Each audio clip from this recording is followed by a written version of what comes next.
બોટાદના રમાઘાટ ડેમના આકાશી દ્રશ્યો સામે આવ્યા છે। ગઢડાની ઘેલો નદી પર આવેલો રમાઘાટ ડેમ પ્રથમ વરસાદમાં જ રમાઘાટ ડેમ ઓવરફ્લો થયો છે। રમાઘાટ ડેમનો આહલાદક નજારો ડ્રોન કેમેરામાં કેદ થયો છે।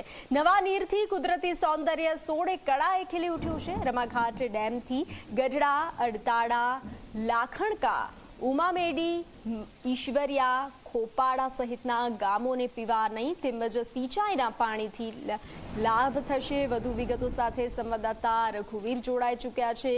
રઘુવીર, આહલાદક દ્રશ્યો સામે આવ્યા છે રમાઘાટ ડેમના, ખાસ કરીને સિંચાઈ અને પીવાના પાણીની સમસ્યાથી પણ છુટકારો મળશે, શું વિગતો?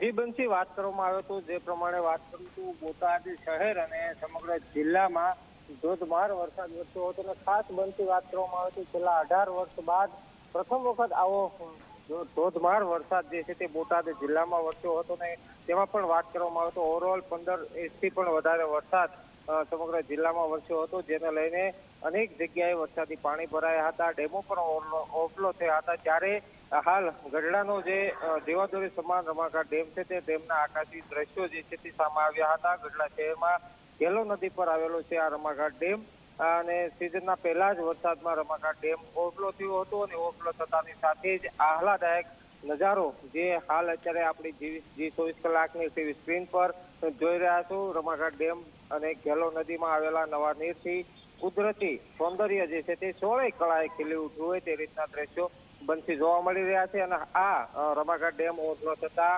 ગઢડા તાલુકાના ગઢડા, અડતાળા, લાખણકા, ઉકામેડી સહિતના જે ગામો છે તેમને પીવાના તેમજ સિંચાઈના પાણીનો લાભ થશે। જી રઘુવીર, જાણકારી સાથે જોડાવા બદલ આભાર।